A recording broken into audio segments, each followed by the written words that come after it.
L'invité du 20h, donc, c'est Mme Aïssata Tall Sall, députée à l'Assemblée nationale et membre du Parti socialiste. Bonsoir, Mme Tall. Bonsoir, M. Diao. Alors, Mme Tall, nous allons commencer par l'actualité forte, c'est ce dialogue national. Mais avant, vous avez mis en place, vous et une bonne partie de l'opposition, le correct, pour, entre autres, participer au dialogue politique. Donc, vous avez senti la nécessité vraiment d'y participer? Oui, je pense que cela est important et nous le devons aux Sénégalais. Non seulement à ceux-là qui nous ont fait confiance au sortir des élections législatives dernières, mais à ceux-là qui n'ont pas exprimé leur voix sur nos modestes personnes. Nous pensons que c'est important. Le président de la République a estimé que nous devons dialoguer autour du processus électoral, discuter, voir qu'est-ce que nous pouvons apporter en termes d'amélioration. Notre responsabilité nous a indiqué d'y aller. Il fallait y aller parce que nous avons décrié le processus. On ne peut pas décrire une chose, être invité à la remédier, et ne pas accepter de le faire. Pour moi, c'était une contradiction dans laquelle on ne pouvait pas prospérer et évoluer. Et donc, vous y allez vous n'y allez pas avec des exigences comme l'autre parti de l'opposition qui, jusqu'à maintenant, a refusé d'y participer. Mais les exigences, on doit les domicilier dans le dialogue. Pas en dehors, en tout cas, moi, c'est ma conception de ces discussions-là. Et voyez-vous, lorsque nous avons pris part à la première rencontre que Monsieur le ministre de l'Intérieur avait tenue à l'hôtel Ngor Diarama, nous étions un certain nombre de partis politiques, de mouvements politiques et même de mouvements de la société civile tout court à nous retrouver autour de la table et à découvrir que nous étions assez nombreux, pour parler comme les communistes, une masse assez critique de représentation politique pour pouvoir être ensemble et voir comment, donc, comme un accord, réfléchir, mettre nos idées en cohérence et y aller ensemble pour avoir la force nécessaire d'être en face du pouvoir et d'amender le processus électoral. Parce que l'alpha et l'oméga de ce dialogue-là, tout compte fait, c'est quoi? La finalité de ce dialogue, c'est quoi? C'est d'améliorer notre processus électoral, d'améliorer même notre démocratie pour que ce que nous avons vécu pendant ces élections, au sortir de ces élections-là, que le Sénégal ne le revive plus. Et moi, je me remémore, en faisant l'histoire électorale de ce pays, que parfois, à des moments très importants de la vie politique de notre pays, toutes les forces du pays se sont retrouvées pour discuter et faire des bons extrêmement importants à notre démocratie. Je crois que c'est de cela qu'il s'agit, en tout cas de notre entendement. C'est comme ça que nous comprenons notre participation au dialogue et voilà pourquoi nous y avons pris part. Quelle appréciation faites-vous de la nomination de l'ambassadeur Seydou Nourouba à la tête du comité de concertation de ce processus électoral? Oui, il nous a été proposé un certain nombre de personnalités. Nous avons opiné pour ce qui est de l'ambassadeur Seydou Nourouba. Mais comme nous l'avons dit sur ce document fondateur du correct, nous le jugerons au résultat. Nous n'avons aucun jugement a priori, ni en sa défaveur, ni en sa faveur. Nous attendons. Ça va être des discussions parfois absolument dures. Nous pensons qu'il a les capacités en tant que diplomate à les superviser, à les mener et à nous amener vers un consensus. Vous attendez quoi de lui? Mais nous attendons qu'il soit un bon président, qu'il soit à équidistance des partis et qu'il puisse être un bon arbitre. Parce que nous avons deux niveaux d'intervention. Le premier niveau, c'est d'abord avec nos plénipotentiaires, avec nos experts, aller maintenant presque article par article sur ce processus-là. Ensuite, aller à l'audit du fichier électoral. Il faut que l'ambassadeur Seydou Nourouba puisse mettre tout cela en phase, puisse mettre tout cela en cohérence pour prendre les décisions consensuelles qu'il faut. Une fois que ces décisions auront été prises, nous demandons solennellement au chef de l'État, le président Macky Sall, d'accepter de les mettre en œuvre sans les changer. Rappelez-vous d'Abdou Diouf. À l'occasion du code électoral de 1992, je mettrai en œuvre les conclusions consensuelles sans y changer une seule virgule. Maintenant, lorsque nous n'arrivons pas à nous mettre d'accord sur certains points et que l'arbitrage de Seydou Nourouba n'aura pas suffi, nous remonterons à l'arbitrage du président de la République et là aussi, nous lui demanderons d'écouter toutes les parties prenantes avant de prendre la décision sage qu'attend le peuple sénégalais. Donc forcément, il faudrait des garanties pour que ces conclusions soient appliquées. Ah, les garanties, c'est l'engagement solennel du président de la République et nous appelons à cela devant le peuple sénégalais que les points issus de consensus seront mis en œuvre sans discussion, sans modification et sans débat. Justement, vous êtes députée, Madame Aïssata Tall Sall, à l'Assemblée nationale. Le marathon budgétaire a pris fin à l'hémicycle. Déjà, en tant que députée de cette 13e législature, quel bilan vous en tirez? Nous avons fait, je pense, bon an mal an, une bonne session. Nous avons travaillé dans les commissions avec les ministres compétents qui passaient et nous avons eu des débats parfois pied à pied avec eux. Ce n'était pas quelque chose de simple. Malheureusement, c'est la partie cachée de l'iceberg que très souvent le peuple ne voit pas. Le peuple nous voit à la télévision en train de nous étrier, de nous étriper, voilà, de nous chamailler, pensant que c'est vrai que ça fait partie, ça fait même partie du jeu, je devrais le dire. Mais le plus important se passe dans les commissions. Mais l'Assemblée nationale, dans une démocratie, est une institution extrêmement importante. C'est le siège de la démocratie, c'est le siège des joutes politiques.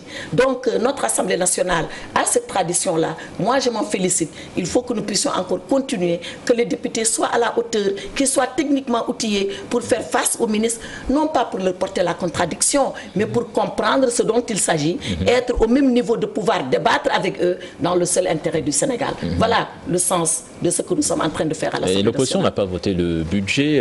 Certains avancent que même c'est un budget taillé pour la réélection du chef de l'État. Est-ce que vous êtes de cet avis? Mais vous savez, le budget est un instrument politique. On n'est pas dans un monde de bisounours. Il ne faut pas être naïf. Le président Macky Sall veut se faire réélire. Bon, ben forcément, dans ce qu'il va faire en 2018, il y aura beaucoup de coloration politique. Et c'est vrai, nous l'avons observé. Les ministres sont venus nous dire que le budget de 2018 serait un budget social. Tant que ça va vers le peuple, tant que ça va pour résorber le taux de pauvreté, 46% de taux de pauvreté au Sénégal, c'est énorme. Les ministres des Finances viennent nous dire avec celui du budget, nous allons vers une croissance de 6,8, ce que d'ailleurs la Banque mondiale conteste peu ou prou, peu importe. Mais tant que cette croissance, elle est fondée sur des facteurs qui ne sont complètement exogènes, qui ne sont pas à l'intérieur de notre économie, ça ne sert à rien. Mais 2008, une année sociale, c'est plutôt une bonne chose. Mais si ça va en tout cas vers la lutte contre la pauvreté, si ça va vers les secteurs sociaux que sont l'éducation, la santé, les infrastructures, oui, nous disons oui, mais que ça y aille et que ça y aille pour de bon et que ça ne soit pas seulement pour 2018, que ça soit pour 2018, pour 2019, ad vitam aeternam, parce que le propre d'un gouvernement, c'est de satisfaire la demande sociale, ce n'est pas autre chose. Voilà, vous êtes membre du Parti socialiste également, vous êtes auto-exclu comme certains ont pu le dire. Auto-exclu en voie d'être exclu. C'est peut-être plutôt ça. Expliquez-nous, c'est plutôt donc... non mais je ne peux même pas vous expliquer parce que moi-même je ne sais pas. En réalité, on s'est levé un matin pour entendre de la part de certains de nos camarades que nous nous sommes auto-exclus du Parti socialiste. Je l'avais dit à l'époque, l'auto-exclusion n'existe pas. Quand nous avons adhéré au Parti socialiste, nous avons pris un acte solennel en achetant une carte du parti, en allant nous inscrire dans les instances, à la base d'ailleurs, jusqu'au sommet. S'il faut nous sortir de là, il faut faire le parcours inverse. Et en faisant le parcours inverse, nous dire d'abord qu'est-ce qui nous est reproché. C'est fondamental. Même, je le répète et je le dis, et c'est vrai, même du temps de Staline, avant d'envoyer ses adversaires au goulag, en Sibérie, il les écoutait. Alors qu'on nous entende au moins, qu'on nous écoute, qu'on porte contre nous des griefs objectifs, que nous puissions répondre avant de nous juger. Voilà ce que nous demandons. Vous ne respectez plus la discipline du parti? Pardon? Vous ne respectez plus la discipline du parti? Mais que le parti nous dise en quoi nous avons violé la discipline et à ce moment-là, on nous entendra. C'est un minimum. Moi, je pense que la contradiction dans un débat, surtout quand une sanction doit être prononcée, est une règle fondamentale à laquelle on ne peut pas déroger. Quelles sont vos relations aujourd'hui avec Ousmane Tanor Dieng? Mais elles sont excellentes. Vous savez, moi je le dis, la politique c'est pas un monde de bisounours. On est chacun défend ses intérêts selon la vision qu'il a, selon l'idée qu'il se fait de la politique, selon l'ambition qu'il nourrit pour son pays. On fait la politique pourquoi? C'est pas pour gagner de l'argent, c'est pas pour avoir de la notoriété, c'est pas pour être connu. On fait de la politique parce qu'on a une idée qu'on veut mettre au service de son pays, pour son développement, pour son épanouissement et pour son bien-être. À partir de ce moment, les relations personnelles importent peu. Alors, allez-vous postuler pour le secrétariat national du parti lors du prochain congrès? Le secrétariat général? Bon, ben, on n'y est pas encore. J'espère que le congrès se tiendra en 2018. En tout cas, on doit y aller. C'est l'échéance et c'est le terme. Les mandats durent 4 ans ils avaient été mis en place en 2014, ils seront échus en 2018. La démocratie, le respect des règles internes, des statuts, du règlement intérieur commande que le Congrès se tienne. Nous attendons de voir. Bah ben, s'il se tient, vous allez... À ce moment-là, on avisera, on n'y est pas encore. Voilà. Alors, l'affaire Khalifa Sall a exacerbé cette division. Avez-vous déjà de ces nouvelles? Khalifa Sall va bien. Vous savez, je n'ai pas le droit de pouvoir le rencontrer puisque je ne suis plus parmi ses avocats, puisqu'un député ne peut pas être contre l'État du Sénégal, et en l'occurrence, c'est l'État du Sénégal qui poursuit Khalifa Sall. Voilà donc moi la difficulté qui a amené que le bâtonnier m'ait demandé de me déconstituer de ce dossier-là. Mais je discute avec mes confrères, je sais qu'il va bien, il va affronter son procès avec beaucoup de courage, avec beaucoup de sérénité. En tout cas, nous lui souhaitons de pouvoir s'en sortir parce que je pense que nous avons besoin de lui. Justement, sa caution a été refusé. Il va en procès à partir de ce jeudi. Finalement, est-ce que ce n'est pas une bonne chose pour l'éclatement de la vérité? Vous savez, au point où il en est, c'est presque un point de non-retour. Inéluctablement, le procès aura lieu. Le juge l'écoutera dans ses arguments, dans la défense telle que préconisée par ses avocats. On entendra la version de l'accusation et à ce moment-là, ça ne sera pas le tribunal qui va le juger. C'est toute l'opinion qui jugera en même temps que le juge qui aura en main ce dossier-là. Et peut-être que tout le monde sera édifié à ce moment-là.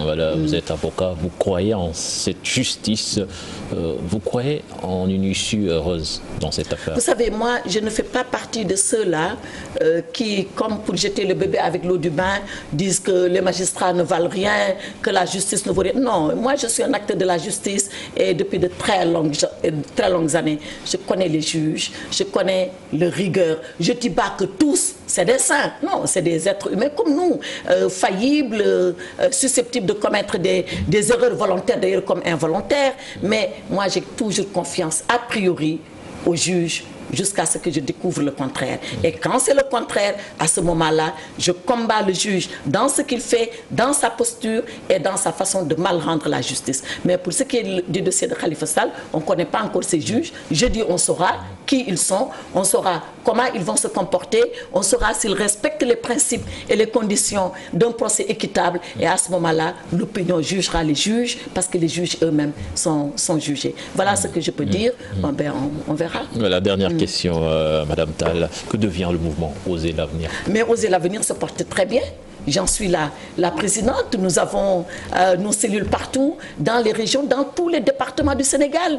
J'ai fait le tour du Sénégal à l'occasion des élections législatives. Parce que moi, je n'ai pas oublié que ces élections-là sont pour la plupart un scrutin départemental. C'est dans les départements que cela se joue. Donc j'étais partout, à Saraya, à Kédougou, à Podor, ce n'est pas ton slogan. Ah non, non, non, ça ne peut pas être qu'un slogan. Oser l'avenir, c'est d'avoir la force de regarder le futur en face, mais de le travailler maintenant, dans le présent, d'y aller avec sérénité, mais d'y aller avec courage et résolument. Si ce n'est pas pour nous, ça sera pour nos enfants. Voilà la générosité de Oser l'avenir. 2019, une année charnière pour Oser l'avenir. Inch'Allah. Et on continuera avec autant de détermination qu'on a eu le courage de lancer Oser l'avenir en 2017. Voilà, merci Madame Aïssata Tall Sall et joyeux anniversaire, puisque aujourd'hui vous souhaitez votre anniversaire. Je pense qu'on est en droit de vous le souhaiter. Merci beaucoup, c'est gentil, merci à vous. Voilà, c'était un plaisir de vous recevoir sur ce plateau de 20h de la TFM. Prochain rendez-vous pour l'information, ce sera à 0h avec le tout en images. Excellente suite de programme en compagnie de la Télé Futurs Médias. Au revoir.